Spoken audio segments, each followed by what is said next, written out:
Так, пора на холестеринчик провериться. Мы не с холестерином самим боремся. Замени ты свою вот эту вот колбасу, пельмени, замени на овощи. Ешь свое сало, просто принимай препараты. Фу, норма, нормально. Какой такой побочный эффект? Вас пугает, что вы говорите: ну нет, статин я пить не буду, лучше инсульт.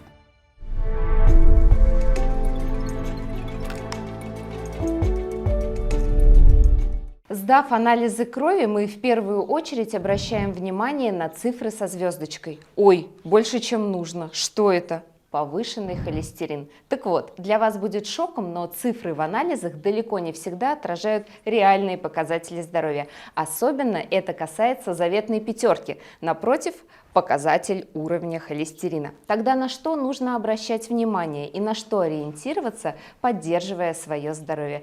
Поговорим сегодня. У меня в гостях кардиолог Алексей Утин. Доктор, приветствую. Лен, привет. Привет, привет. Алексей Утин, кардиолог, кардиохирург, автор блога о здоровом образе жизни. Так что же на самом деле это такое высокий повышенный холестерин? Ну, это один из факторов сердечно-сосудистого риска, на который нужно обращать внимание. У нас как-то принято, что худо-бедно люди понимают, что высокое давление – это плохо, его надо снижать, что высокий сахар плохо, нужно снижать, а вот почему-то по поводу высокого холестерина есть какие-то сомнения. Вот почему-то есть сомнения, что его нужно снижать, но максимум, на что готов наш соотечественник, это есть поменьше майонеза. Вот мы об этом поговорим. Обязательно жирное, жареное, соленое, что исключить, что... Что-нибудь исключу там, да. Вот это максимум. Но на самом деле, конечно, если повышенные сердечно-сосудистые риски, то все показатели должны быть снижены. И уровень давления должен быть нормальный, меньше, чем 120 на 80, и уровень сахара стремится к целевым значениям. И, конечно, нужно снижать уровень холестерина до целевых значений. И тут очень важно запомнить, и для многих будет открытием, что вот то, что есть в анализах, вот этот вот так называемый референсный диапазон, касательно холестерина, вот вообще туда не смотрите, потому что норма холестерина, она зависит от сердечно-сосудистых рисков. И чем выше сердечно-сосудистые риски, тем ниже эти показатели. Они вообще, многие люди говорят: вот я там посмотрел, у меня холестерин в норме, вот я ничего пить не буду. Ничего подобного, потому что если высокие риски, а мы поговорим с тобой, что такое высокие риски, какие признаки высоких рисков сердечно-сосудистых, то есть рисков инсультов, инфарктов, которые могут произойти в ближайшее время. Чем ниже должны быть эти показатели. Но все равно давай с цифрами разберемся, потому что мы получаем анализ крови, да, в котором написано общий холестерин там, от 3,5 до 5 это норма. И все таки фу, норма, нормально, все, живем дальше.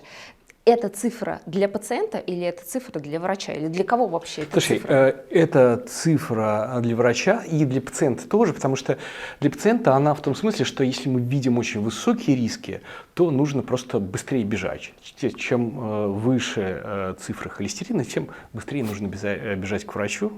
Но в целом, конечно, врач должен определять тот целевой уровень, на который нужно ориентироваться при назначении, например, лекарственных препаратов для снижения холестерина. Потому что при высоких рисках, если были инсульты, инфаркты, есть сахарный диабет, есть бляшка в сосуде, там длительно существующая гипертоническая болезнь и так далее, это все приводит к тому, что целевые значения холестерина должны быть очень низкие, то есть меньше, чем 1,8 липопротеиды низкой плотности, так называемый плохой холестерин, меньше, чем 1,8 миллимоль на литр при высоком и меньше, чем 1,4 миллимоль на литр при очень высоком сердечно-сосудистом риске. То есть плохой холестерин должен быть вообще вот ниже плинтуса, и мы к этому должны стремиться у людей с высоким риском. Ну вот раз ты заговорил про анализы, мы знаем, что есть общий холестерин, который в контексте общего анализа крови, и есть дополнительные какие-то анализы, которые определяют хороший и плохой холестерин. Какие анализы крови сдавать человеку, который беспокоится о своем сердечно-сосудистом здоровье? Ну вот просто сдать обычную липидограмму, то есть общий холестерин. Мы ориентируемся на такой показатель, как липопротеиды низкой плотности. Сейчас новая таблица SCORE-2, она ориентируется на такой параметр, как не ЛПВП холестерин. Ну, то есть он высчитывается очень просто: общий холестерин минус липопротеиды высокой плотности, так называемый хороший холестерин. И почему я в кавычках все это там описываю? Потому что, понятное дело, что у холестерина нет нравственных ориентиров, Он, в общем, не может выбирать там стороны, быть ему хорошим, плохим. Это просто такие специальные молекулы. Частью этих молекул является холестерин. Одни из них атерогенные, они приносят холестерин в бляшку. Это такие, это скорее быть холестерину хорошим или плохим зависит от того, от белковой молекулы переносчика, который упаковывает холестерин во время переноски. Вот этот плохой холестерин очень рыхло упаковывает в такие хлопьевидные молекулы, которые очень легко прилипают к артериям и, в общем, могут привести к образованию бляшки. А хороший холестерин – это такие очень плотные частицы, которые могут зайти в бляшку, забрать из нее холестерин и понести в печень на переработку. У меня вот очень много вопросов сразу, откуда хороший холестерин, откуда плохой. Давай так, тогда пойдем от начала. Да? Вот человек же как-то должен задуматься, что у него с холестерином что-то не так. По каким внешним признакам, в принципе, можно понять, что подойти там к зеркалу, такой, так, пора на холестеринчик провериться. Слушай, ну это, конечно, в первом приближении такую штуку можно, такой эксперимент может провести. Конечно, никакой внешний осмотр не заменит анализ крови. Считается, что вот в 40 лет точно нужно всем проверить уровень холестерина, но многие, даже педиатрические организации говорят, что и в детстве, в общем, нужно уже проверить уровень липопротеидов низкой плотности или протеидомалия проверить в детстве, особенно если была история с инсультами, инфарктами в детстве. Но есть несколько действительно признаков, которые у достаточно молодых людей, если мы увидим на лице, то есть вероятность, что есть проблемы с холестерином. И вот этот признак, например, так называемые ксантелазмы. Желто-оранжевые пятна, вот здесь вот на нижнем и на верхнем веке. Зачастую многие могут вспомнить такие штуки у родственников, особенно вот у относительно молодых людей, там лет в 40, если мы видим ксантемы, ксантелазмы, точно нужно хорошенько проверить и холестерин, и посмотреть сосуды. У относительно молодых людей есть еще старческая дуга. Это дуга вокруг радужной оболочки глаза, такой вот круг белый или полукружие белое, то есть вокруг вот этой вот цветной части она окружает. Частенько она бывает у пожилых людей, ну, относительно часто у пожилых людей, но если у относительно молодого человека, то это тоже может быть признаком того, что холестерин, в общем-то, повышенный, нужно сходить провериться. Более такие неспецифические симптомы – это ксантомы, это отложение холестерина над сухожилиями, но их очень часто можно перепутать, поэтому лучше тут не погружаться. Давай я, наверное, дам картиночки тебе, а ты их прикрепишь вот к этому видеоролику. 100%. Так мы и сделаем. На самом деле, в этом случае мы понимаем, что если человек старше 40 лет или видит на своем лице там какие-то вот такие первичные признаки повышенного холестерина, он отправляется сдавать анализы крови. Но здесь у ужас, оказывается, есть специальная подготовка к тому, чтобы правильно сдать анализ крови на холестерин. Что это такое вообще? Слушай, да нет особо никакой подготовки, там не нужно, стандартно там несколько часов перед сдачей крови не поесть. Этого, в принципе, будет достаточно, потому что многие люди там сильно опасаются не сдавать холестерин. Даже если на полный желудок сдать холестерин, то только триглицериды могут быть сильно повышены из-за того, что ты поела. Все остальные параметры не так сильно будут отличаться. Ну, и поэтому просто на относительно голодный желудок. Но кроме холестерина нам бы неплохо еще сдать печеночные ферменты, сдать неплохо бы показатели там, КФК, это маркер повреждения мышц, для того, чтобы если у нас сдать гликированный гемоглобин в этот момент, да, это среднее значение сахара за 3 месяца, ну и несколько еще параметров посмотреть, потому что если холестерин будет высокий, будут назначены препараты статины, чтобы мы знали, какой уровень там, например, печеночных ферментов был изначально, потому что у очень многих людей уровень печеночных ферментов частенько повышен из-за избыточного веса, например, там, или из каких-то других проблем, чтобы люди не думали, что это статины виноваты. Ну вот смотри, здесь сразу вопрос. При повышенном первичном вот таком вот уровне холестерина вообще всегда сразу назначаются статины? Ну, Лен, надо посмотреть, оценить сердечно-сосудистые риски. Это здесь каждый, наверное, перед зеркалом его не оценишь, нужно все-таки сходить к врачу. У нас есть специальные калькуляторы. Если вы для любознательных и усидчивых, можно, в принципе, взять, сесть, разобраться, как эти калькуляторы работают. Они там не сильно сложные, но, в принципе, нужно посмотреть. Для этого нужно посмотреть свой уровень, знать свой уровень артериального давления в состоянии покоя, знать как раз вот эти вот показатели развернутой липидограммы, то есть общий холестерин, липопротеиды высокой плотности, липопротеиды низкой плотности, триглицериды. Нужно знать, чтобы забить эти данные в калькуляторе, нужно знать свой статус курения, и в некоторых калькуляторах учитываются еще сопутствующие заболевания, то есть сопутствующие болезни, которые могут отягощать сердечно-сосудистые риски. Наследственность оценивается прием каких-то других препаратов, которые тоже могут увеличить эти риски. И вот мы все это забиваем в калькулятор. Российский калькулятор называется Атеростоп. Можно пользоваться простыми таблицами Score1, Score2. Есть английский калькулятор Q-риск. В общем, их масса. Можно по-разному оценить свой риск. Что такое риски? Риски – это вероятность получить инсульты, инфаркты в ближайшие 9-10 лет. И исходя из сердечно-сосудистого риска, мы узнаем целевые значения при холестерине. Они могут отличаться в разы. То есть, если, например, молоденькая девочка придет с холестерином, с липопротеидом низкой плотности 4,5, наверное, мы и не назначим статины. Липопротеид низкой плотности, плохой холестерин, 4,5 ммоль на литр у нее будет. Никто не... то есть 16 лет девочки, липопротеид низкой плотности 4,5, нет. Наверное, никто из кардиологов-терапевтов не станет назначать статин. А вот если придет мужчина с сахарным диабетом 20 лет, с перенесенным инфарктом или инсультом, мы посмотрим у него показатель липопротеидов низкой плотности, и у него будет 1,5 ммоль на литр, то согласно рекомендациям у него очень высокий сердечно-сосудистый риск, и целевые значения липопротеидов низкой плотности должны быть меньше, чем 1,4. Соответственно, даже при 1,5, то есть в 3 раза меньше, чем у девочки, ему нужно прямо по рекомендациям назначить эти препараты. Что значит высокие сердечно-сосудистые риски, друзья мои? Это значит, что вероятность того, что случится сосудистая катастрофа, очень высокая. И на самом деле разбираться потом с этой ситуацией гораздо тяжелее и сложнее, чем с тем, что вы имеете сейчас. Правильно я говорю? Более того, вообще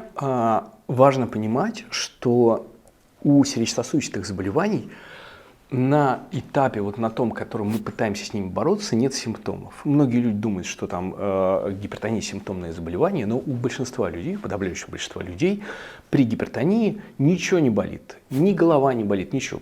И даже человек не может же почувствовать давление. Он не чувствует давления. Он не чувствует давления никак. То есть с давлением 200 прекрасно себя чувствует, пока с ним не случается инсульт в один прекрасный момент. Да? Или, например, атеросклеротическая бляшка. Пока она небольшая бляшка, пока она не сужает просвет больше, чем на 60-70%, нет никаких симптомов. То есть человек ничего не чувствует, а бляшка растет, она может еще разорваться.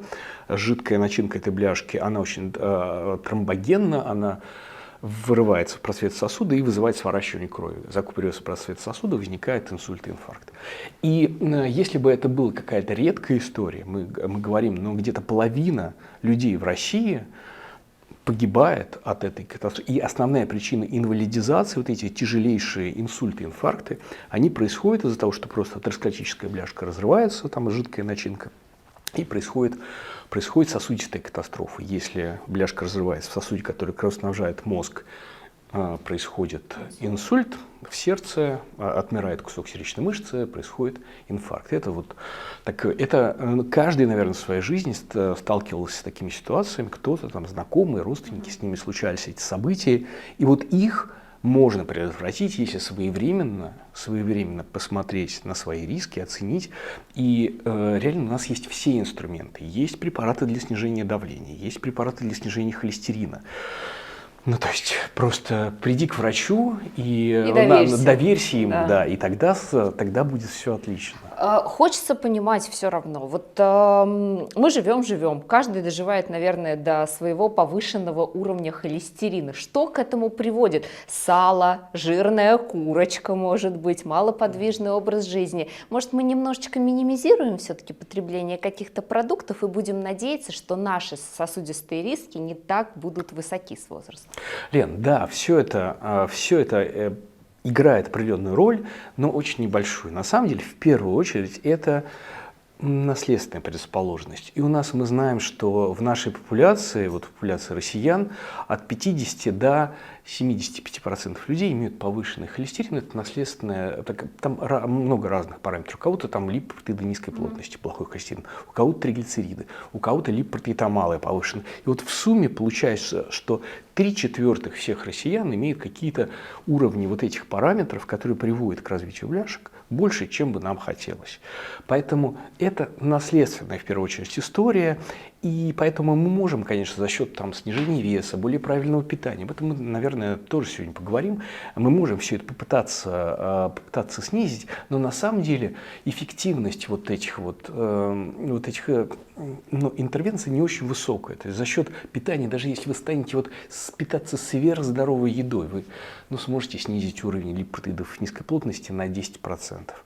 А в основном проблемы, когда у человека возникают проблемы, то ему надо снижать в разы этот уровень липопротеидов низкой плотности. И здесь, конечно, эти 10% вообще ни о чем. То есть, когда уже поздно пить боржоми, это вот та наша девочка, про которую мы в самом начале говорили, 16 лет с холестерином, ей там можно подумать о более здоровом питании, больше овощей, цельнозерновых, злаковых и так далее, там, рыбка вместо колбасы. Вот. А если у человека уже человек за 40 лет, у него там высоченный уровень холестерина, и это очень распространено. Если мы говорим, например, про бляшки, то, опять же, у нас в нашей популяции было исследование СРФ, и вот они изучали популяцию людей от 40 до 65 лет, изучали эту популяцию, и оказалось, что в Ивановской области у людей, у 60% женщин и у 70% мужчин вот в этом срезе, в этой страте социальной, оказалось, что были бляшки в сосудах. А бляшки – это автоматически высокий риск и целевые значения холестерина меньше, чем 1,8. То есть это настолько сильно распространено, что все эти спекуляции по поводу того, что нет, у меня высокий холестерин, я сейчас не буду теперь есть сало или что-то там. Да ты, Господи, ешь свое сало, просто принимай препараты, чтобы не произошел инсульт, инфаркт. До препаратов все-таки есть какие-то основные правила здорового питания для того, чтобы отсрочить это наступление повышенного холестерина? Я говорю, то есть кому надо срочить, это эта девочка. Да. Уважаемая девочка, если ты меня слышишь, и ты знаешь, что у тебя немножко повышенный холестерин, то, пожалуйста, здесь на картинке сейчас появляется канадская тарелка, она очень красиво выглядит, и у канадцев примерно такой же климат, как у нас, и поэтому такие же, собственно, сезонные овощи, фрукты. Питайся прямо с этой тарелки. И будет тебе счастье. И будет тебе счастье. Эти моментики алкоголизации, они как-то влияют на уровень холестерина? Потому что проще сказать, что такое, потому что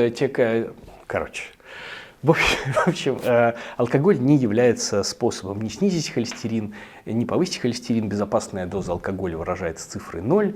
Есть умеренное употребление алкоголя. Мы тоже можем об этом поговорить в отдельно взятом каком-то.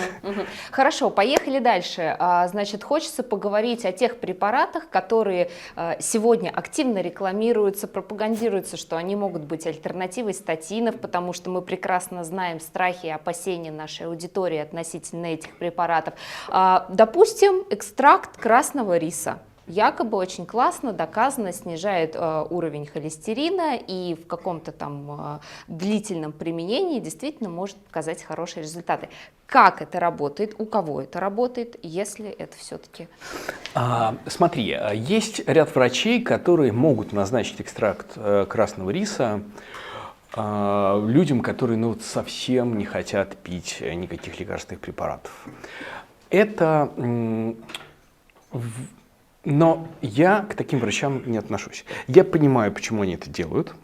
Вот, я категорический противник вообще всех БАДов, сразу скажу. Это обоснованная история, потому что я знаю, что биологически активные добавки – это вещества без доказанной эффективности и безопасности. И, кстати, по поводу эффективности и безопасности, как раз по поводу красного риса, месяц назад произошло событие, люди отравились препаратами красного риса, как раз этими БАДами. Очень много людей попало в больницу, прям сотни попали в больницу. На тот момент, когда я отслеживал новость, 5 человек уже погибли. То есть это было в Японии. Фирма, которая отозвала со всего мира, сейчас отзывает этот препарат. Что мы знаем по поводу всех этих БАДов? Да, в красном рисе есть какой-то там природный статин в составе.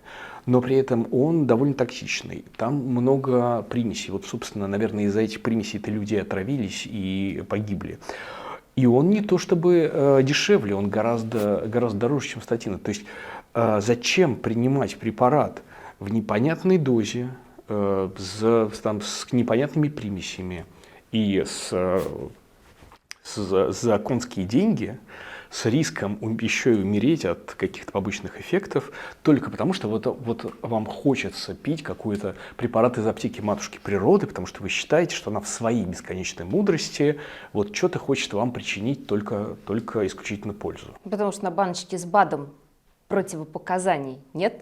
Но отсутствие противопоказаний говорит только об одном, что если в веществе нет противопоказаний, значит, в вашем организме ничего не делает. И самое главное, если написано, что нет противопоказаний, говорит только об одном, что никто не проверял эффективность, а самое главное, безопасность этого препарата. Оно не проверенное, потому что если вещество что-то делает в вашем организме, у него обязательно будут побочные эффекты. Обязательно. Почему? Потому что сам эффект препарата является в некоторых случаях побочным эффектом. Например, с аспирином возьмем. Да? Аспирин, мы берем аспирин, он, все знают, что он разжижает кровь.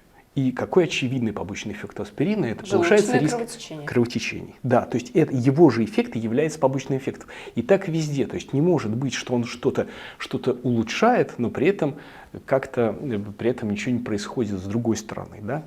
Не возникает побочных эффектов. То есть это все просто обман. Хорошо, с этим разобрались, но есть же у нас и врачи, которые говорят, что высокий уровень холестерина можно снизить при помощи двигательной активности, правильных физических упражнениях, и все будет окей, будет вам счастье, ни таблетки, ни БАДы, никакие травки будут не нужны. Как это работает? Давайте тогда, если бы так все было просто, давайте... Это не так, во-первых.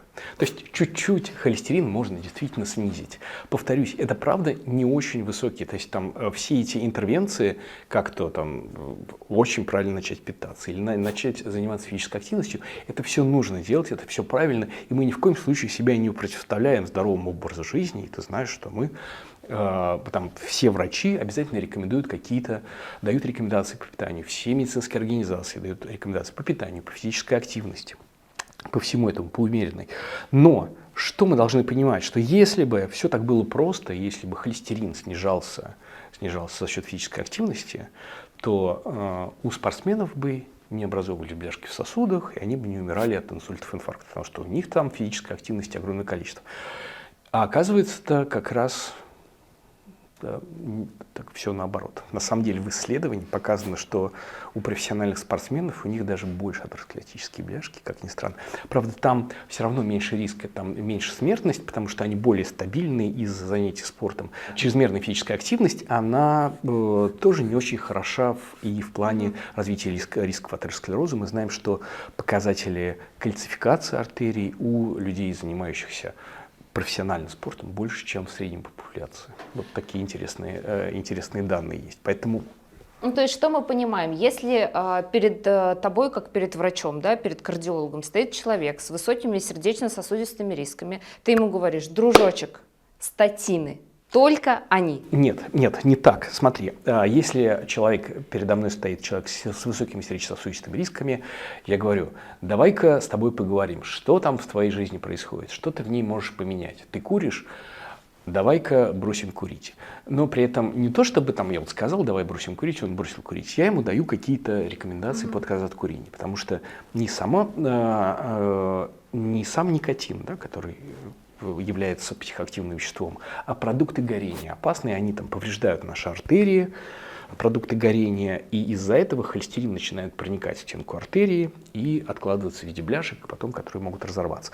Поэтому я говорю: уважаемый, давайте бросим курить. Я вот вам предлагаю такую стратегию. Например, комбинированная никотинозамещающая терапия. Пластырь, жвачка, ингалятор, выбирай все, что хочешь. Ну, там все, что угодно. Главное, чтобы это не на отстань вот так вот было, а чтобы ты прям конкретно сказал: вот возьми вот эту вот штуку, возьми вот эту штуку, возьми вот эту штуку, попробуй. Вот такой вот у тебя алгоритм отказа от курения.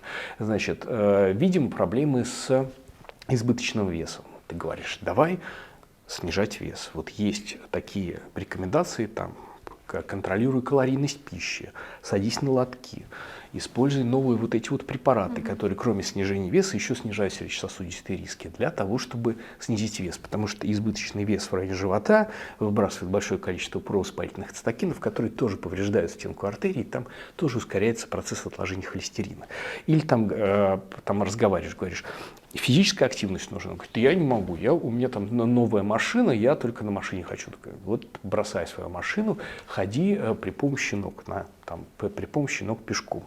Пожалуйста, ходи пешком. Ты говоришь конкретно: вот тебе 30 минут, выходишь на одну автобусную остановку, проходишь это расстояние. Каждый день ты должен проходить 30-60 минут в быстром темпе для того, чтобы снизить показатель давления. По питанию, значит, сделай свое питание более полноценным по овощам. То есть замени ты свою вот эту вот колбасу, пельмени, замени на овощи. Это примерно столько же будет по деньгам. Многих пугает финансовый вопрос. Но на самом деле там купить качан колбасы, там сделать какие-то салаты, больше есть салаты, больше есть какую-то рыбу замороженную вместо колбасы, сала и так далее. Это все реально. То есть ты все это прорабатываешь, все это рассказываешь, даешь рекомендации по снижению давления. И после этого еще назначаешь, конечно же, препараты для снижения холестерина, статины, и говоришь, через какое время прийти, что нужно проверить для оценки эффективности и безопасности назначенной терапии. Вот с какими возражениями приходится сталкиваться тебе в последнее время твоих пациентов относительно безопасности статин? Это же у нас есть ряд людей, которые еще называют себя врачами, надевают даже какой-то там белый халат или форму, которые ругают статины. Для меня это вот прям показательчик, мракобес или не мракобес, ругает он или не ругает статины. Потому что можно по-разному относиться к статинам, можно сомневаться в их эффективности, можно опасаться побочных эффектов, но говорить, что там статины это зло, ни в коем случае не пейте их и так далее, это ты просто автоматически обрекаешь какую-то часть людей на гибель, на инвалидность, потому что они послушают тебя, они тебе верят, они откажутся от этих таблеток, а у нас не то чтобы много вариантов, как снижать сердечно-сосудистые риски у людей. И они могут, там какие-то пожилые люди, впечатлительно отказаться, начать, и просто происходят инсульты, инфаркты, это проблема, и это могут быть не смертельные инсульты, инфаркты, но это может быть инвалидность, человек на всю жизнь станет инвалидом. И возвращаясь к твоему вопросу, да, какие побочные эффекты? Давай в самом начале. Есть побочные эффекты, безусловно, они существуют. Но они не так часто встречаются. Статины – это одни из самых безопасных препаратов, которые существуют. Второй вопрос, который хочется задать человеку, который очень сильно наслушался вот этих вот докторов из интернета, которые ругают статины, хочется задать: вот какой такой побочный эффект вас пугает, что вы говорите: ну нет, статин я пить не буду, лучше инсульт, например. Да? Инсульт – это Инсульт можно, не смертельный инсульт, когда парализация половины тела, выгоревшие родственники, памперсы, сиделка, все вот эти вот вещи. Невозможность вспомнить свое прошлое, там, разговоры и так далее. Вот, да, и какой такой эффект он вот это все перекрывает, если взвесить это на внутренних весах, с учетом того, что предвестников этого нет. Вам нужно довериться, вам нужно прийти к кардиологу, он скажет, вот у вас повышенный сердечно-сосудистый риск, вам нужно пить эти препараты, да, у вас нет никаких симптомов, но эти симптомы возникают как гром среди ясного неба, и ваша жизнь поменяется кардинально. Жизнь ваших родственников поменяется кардинально, которые будут за вами годами, десятилетиями ухаживать. И тогда мы возвращаемся к побочным эффектам. И какие же такие побочные эффекты, чего вы такого опасаетесь, что вот инсульт вам будет менее страшен? И это просто не редкость, я повторюсь, это одна из самых распространенных причин инвалидизации, смерти в нашей стране. А можешь тогда подробно, как-то так очень просто объяснить, каким образом статины понижают сердечно-сосудистые риски вместе с уровнем холестерина? Да. И совершенно точно ты подметила, что у нас мы не с холестерином самим боремся, испытывая к нему там личную неприязнь, не с цифрой боремся. Мы снижаем сердечно-сосудистые риски. Я уже рассказывал там про бляшку. У бляшка это не просто там какой-то жировой засор, это по сути прыщ в просвете артерии. Вот артерия, и вот в ней такой прыщ есть. У этого прыща есть жидкая начинка, вот как у прыща гной внутри, то здесь тоже жидкая начинка, состоящая из холестерина и погибших иммунных клеток, которые объелись этого холестерина.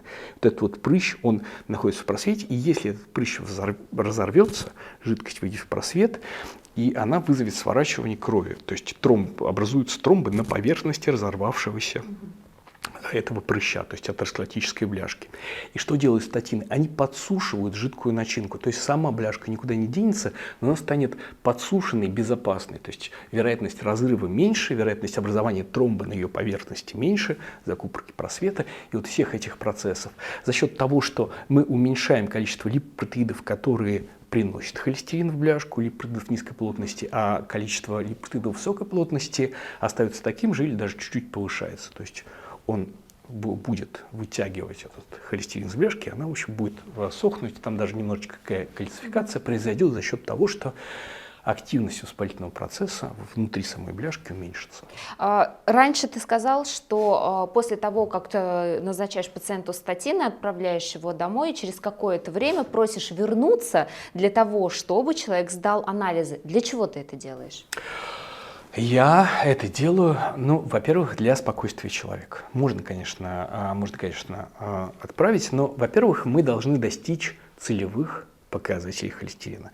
У большинства людей холестерин будет очень высоким, и его надо снижать прям в разы. Если я вижу, что очень высокий иногда уровень холестерина, то я там понимаю, что одними статинами не обойдется, иногда приходится прям сразу назначать комбинированную терапию, то есть статины плюс изотимип. Но один изотимип не назначается, он только в дополнении к статину. Изотимип это что? Изотрол это еще дополнительный. Это препарат, который блокирует всасывание холестерина в желудочно-кишечном тракте. Да. Вот. Мы используем иногда, когда очень высокий холестерин, сразу используем комбинированную липидоснижающую терапию, когда мы понимаем, что целевые значения у нас должны быть больше, чем в 2 раза нужно снизить уровень холестерина по сравнению с тем уровнем, который мы видим в крови. И такое частенько бывает. Вот. И поэтому используем тогда сразу фиксированные комбинации. Мы смотрим, насколько мы достигли этих целевых значений, и мы смотрим эффективность, и безопасность. Да? Мы смотрим показатели печени, мы смотрим показатели мышц, мы смотрим уровень сахара. И вот давай все-таки вернемся к побочным эффектам. Значит, все опасаются за свою печень, потому что печень – это вот самый главный орган моего соотечественника. Вот все что угодно, гори все огнем, там мозг, сердце, такие мелочи. Главное, вот, чтобы печени было хорошо. Причем в других ситуациях печень мы не жалеем, когда там объедаемся на Новый год салатом оливье, когда выпиваем алкоголь. Здесь мы про печень не думаем, но как только речь идет про статины, сразу речь идет про печень.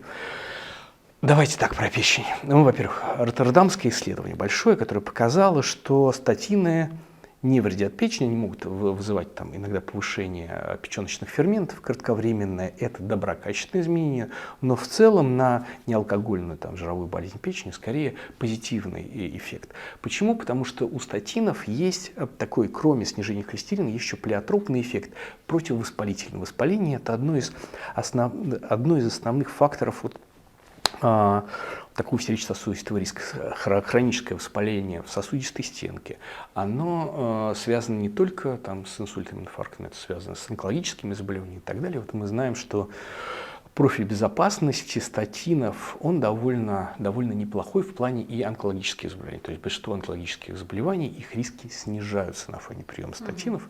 Даже вот такая история. То есть что мы знаем про это?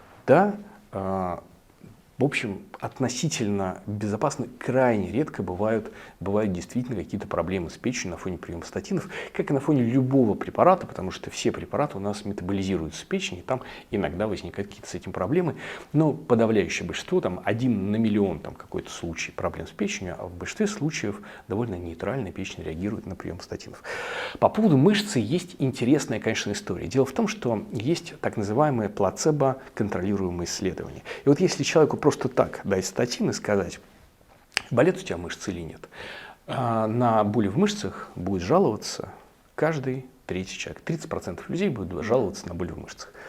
Но если сделать одним давать статин, другим плацебо, а третьим ничего не давать, вот окажется, что тем, которым дают статин и которым дают плацебо, все будут жаловаться на боли в мышцах, 30% людей будут жаловаться на боли в мышцах. Вот как они жаловались, так и жаловались, независимо от того, статин дают или плацебо. По сравнению с теми, кому ничего не дают, у них будет вот, реальные боли в мышцах на фоне приема статинов возникают в 10 раз реже, чем если вот так в открытую сказать.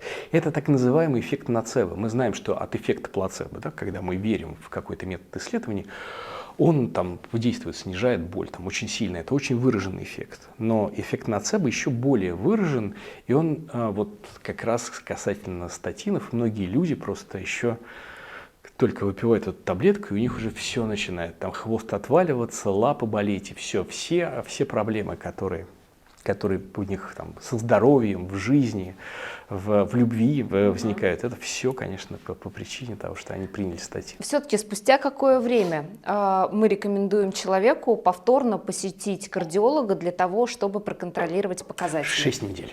6 недель. 6 недель после, то есть после того, как вы начали принимать эти препараты, через 6 недель вы приходите и сдаете вот эти анализы. Если ничего не меняется? Все, продолжаете пить. Прием статинов пожизненный. Все эти глупости по поводу дать печени отдохнуть и так далее, там все эти делать перерывы. То есть, когда вы делаете перерыв в приеме статинов, вы просто оставляете свой мозг, свое сердце без защиты. Никаких перерывов, и печени вашей тоже будет плоховато, потому что без мозга, без сердца печень тоже плоховато работает. Мы знаем истории, когда люди самостоятельно меняли себе схемы препаратов. Вот это насколько серьезно и опасно? Ну, вообще, в любой ситуации, когда люди начинают заниматься тем, в чем они не очень разбираются, это всегда не очень правильно, наверное. Ну, я вас не буду в этом. Мне кажется, что медицина такая сложная наука, в которой так много всего надо постоянно изучать, что люди, которые пытаются там что-то разобраться, что я там все понял.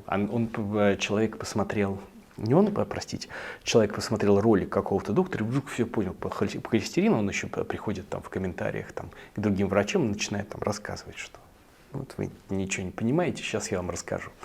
Вот, наверное, все-таки пироги должен печь пирожник, сапоги должен шить сапожник и так далее. Каждый специалист в своем деле, каждый должен заниматься своим делом. Медицина сложнейшая наука, в ней надо долго разбираться, очень много нюансов. Поэтому, если вам кажется, что вы в чем-то разобрались, это эффект Данцига-Крюгера, который говорит о том, что чем меньше мы все понимаем, тем чем меньше мы разбираемся в вопросе, тем нам все понятнее. Как меняется жизнь человека, который начал принимать терапию, там, контролирует, да, уровень своего артериального давления, вес, пьет статины регулярно и так далее? Может, ему там в баню теперь ходить нельзя? Или какие-то препараты любимые, или траву, там, чай с мятой пить тоже противопоказано из-за того, что он теперь на статинах? Есть какие-то вот такие нюансы в жизни человека? Смотри, я, кстати, начал пить статины недавно. Я в одном из в комментариях к одному из своих роликов я, значит, услышал, что вот, доктор, вы там не пьете статины, нам рассказывайте, как пить. Я думаю, ну, а что, давайте начну пить. Ну, это, нет, это, конечно, странное обвинение. Нет, но странное было обвинение в том, что не пьете, а нам рассказываете. Ну, это тогда, значит, и гинекологом мужчина, в принципе, не может быть, потому что если он не рожал, как он может что-то кому-то советовать? Ну, ладно, хорошо. Но в целом и я начал пить, но у меня ничего не поменялось. Вот я начал пить в жизни, ни мой образ жизни не поменялся, как спортом я занимался, так и занимаюсь. Но, может быть, по поводу статинов нужно, если вы до этого пили литрами грейпфрутовый сок, может быть, вам стоит поменьше пить грейпфрутовый сок, там, не пол-литра теперь. А в целом, наверное, ничего не поменяется. Угу. И под финал без топ-3 никак не могу обойтись. Давай топ-3 группы пациентов, которым нужно все-таки задуматься над тем, что риски слишком высоки, и обратиться к терапевту как можно скорее. Инсульты, инфаркты у родственников первой линии, мама, папа, братья, сестры до 65 лет. Неважно по причинам, стрессовая работа, там, много пили и так далее. Если до 65 лет у ваших родственников были инсульты, инфаркты, вы точно должны до 40 лет разобраться со своим сердечно-сосудистым риском, сходить к кардиологу, посмотреть липидограмму, измерить несколько дней, повести дневничок давления, сделать УЗИ сосудов, посмотреть, есть ли бляшки в сосудах, УЗИ сосудов шеи, можно бедренные артерии посмотреть. В некоторых случаях я направляю, когда там не совсем понятно, направляю еще такое исследование, называется КТ-скрининг коронарного кальция, когда мы смотрим отложение кальция в области сердца. Еще вот это вот можно посмотреть. Вот до 40 лет, если были такие истории. Если повышен уровень холестерина, если уже были инсульты, инфаркты, там вообще без вариантов.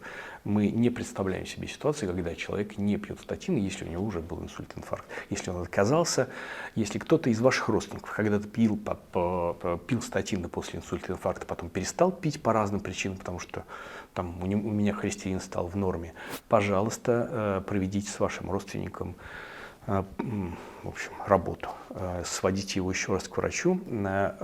Человек с сахарным диабетом, кстати, очень важный момент.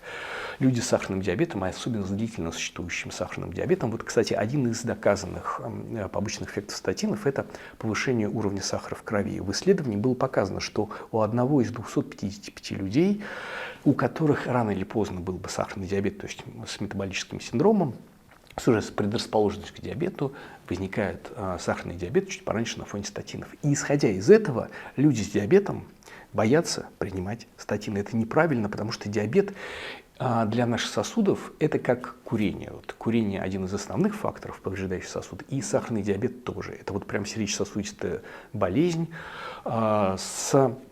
вероятность в исследовании, опять же, было показано, что вероятность того, что у человека произойдет инфаркт, у человека с диабетом выше, чем у человека с предыдущим инфарктом.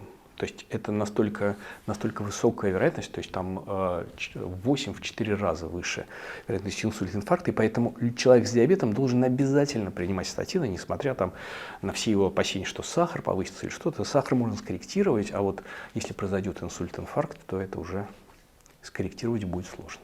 Друзья мои, я уверена, что очень много возражений сейчас есть у наших зрителей относительно безопасности статинов, относительно там повышенного холестерина и давления. Пожалуйста, пишите об этом в комментарии, мы обязательно на все ваши комментарии ответим и подробнейшим образом ответим на все ваши вопросы с доктором Утиным, которые вы нам оставите здесь, прямо под этим видео. У кого есть свои рецепты снижения уровня холестерина, отказа от статинов и так далее, тоже пишите, мы с с удовольствием это все разберем.